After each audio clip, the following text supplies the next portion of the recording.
Good morning all students.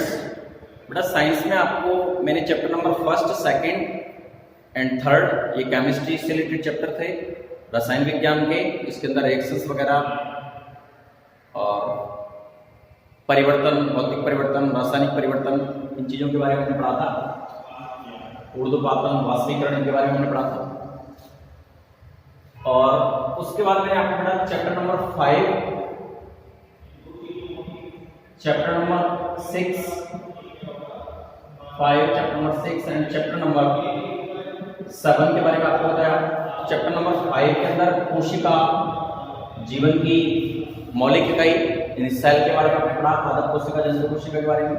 Next chapter number आपने 6 ऊतकों के बारे में पढ़ा, जिसमें जंतु ऊतक और पादप ऊतकों के बारे में हमने पढ़ा। और नेक्स्ट चैप्टर नंबर 7 जीवों में विविधता, जीवों में विविधता। इसके अंदर अनेक समूहों में आने वाले जीवों के बारे में हमने पढ़ा।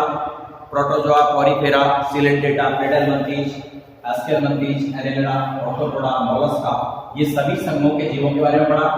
एम्फीबिया, बैक्टीरिया, फिशीज, मैमेलिया, इनके बारे में भी पढ़ा।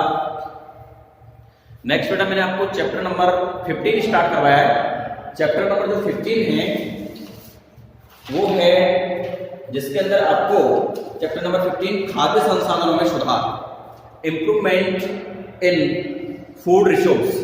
तो इस चैप्टर को बेटा मैंने स्टार्ट करवाया आपको चैप्टर नंबर 15, जो कि इकोनॉमिक बॉटनी या आर्थिक वनस्पति विज्ञान के अंतर्गत आता है। और इसके अंदर भी हम कई सारे टॉपिकों को पढ़ चुके हैं। खाद्य संसाधनों में सुधार, ये चैप्टर हम पढ़ रहे हैं ना। इसके अंदर ये चैप्टर है आपके साइंस के अंदर चैप्टर नंबर 15, और इसके कई सारे टॉपिक्स के बारे में हम चर्चा कर चुके हैं। जैसा कि मैं आपको बता चुका हूं कि वर्तमान में देश में बढ़ती हुई जनसंख्या को हम खाद्य साधनों की आपूर्ति किस तरह से कर सकते हैं, किस प्रकार से हम फसलों के उत्पादन में वृद्धि कर सकते हैं, उपज में वृद्धि कर सकते हैं, रोग प्रतिरोधी किस्मों का विकास कर सकते हैं, उन्नत किस्मों का विकास कर सकते हैं, कीट रोधी किस्मों का विकास कर सकते हैं, फसल पैटर्न अपना सकते हैं, खाद के द्वारा, सिंचाई के द्वारा किस तरह से हम करें कि खाद्य संसाधनों में किस प्रकार का सुधार करके हम उत्पादकता और उपज को बढ़ाएं। तो ये चैप्टर इकोनॉमिक बॉटनी से संबंधित है। इसके अंदर हमने सबसे पहले खाद्य संसाधनों में सुधार, कई सारी क्रांतियां भी देश के अंदर चलाई गई। जैसे अगर मैं हरित क्रांति की बात करूं तो हरित क्रांति के द्वारा चावल और गेहूं की उत्पादकता में एक साथ बहुत ही अधिक बढ़ोतरी हुई, यानी लगभग 2 गुना 3 गुना चावल और गेहूं के उत्पादन में वृद्धि हुई। भारत में हरित क्रांति के जनक डॉक्टर MS स्वामीनाथन को माना जाता है, जिन्होंने हरित क्रांति के माध्यम से चावल और गेहूं की पैदावार को बढ़ाया। इसके बाद ऐसे कुछ क्रांतियां जैसे श्वेत क्रांति के माध्यम से भारत को दुग्ध उत्पादन में आत्मनिर्भर बनाया गया। दूध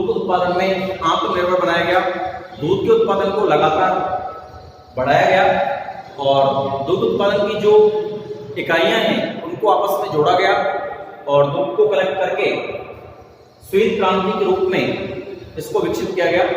इसके अलावा नीली क्रांति का विकास हुआ, जो भी जलीय जीव हैं या मछली उत्पादन को बढ़ा करके नीली क्रांति चलाई गई। पीली क्रांति का विकास किया गया, इसके अंदर सरसों उत्पादन और कई क्रूसीफेरी संघ के पौधों के उत्पादन में वृद्धि की गई, जिसे पीली क्रांति के नाम से जाना गया। तो इन क्रांतियों के माध्यम से कई सारी अच्छी टेक्निक्स को विकसित करके हमने खाद्य संसाधनों में सुधार किया, खाद्य फसलों के उत्पादन और उपज में बढ़ोतरी की। तो डियर स्टूडेंट्स, ये टॉपिक्स हम प्रीवियस क्लास में पढ़ चुके हैं। नेक्स्ट हम रबी की फसलें और खरीफ की फसलों के बारे में भी पढ़ चुके हैं। धान, सोयाबीन, अरहर, मक्का, मूंग, उड़द, ये खरीफ की फसलें हैं।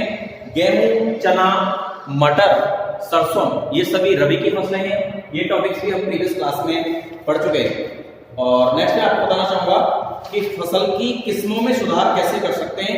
सबसे पहले फसल उत्पादन का हमको प्रबंधन करना होता है, और फसल उत्पादन के प्रबंधन के साथ साथ हमें ये भी देखना होता है कि पोषक प्रबंधन कैसे करें, यानी जो भी खाद है, उर्वरक है, हरी खाद है, उसको एक निश्चित मात्रा में पौधे की आवश्यकता अनुसार हम उसको दें, जिससे कहीं न कहीं पौधे की उपज में बढ़ोतरी होगी।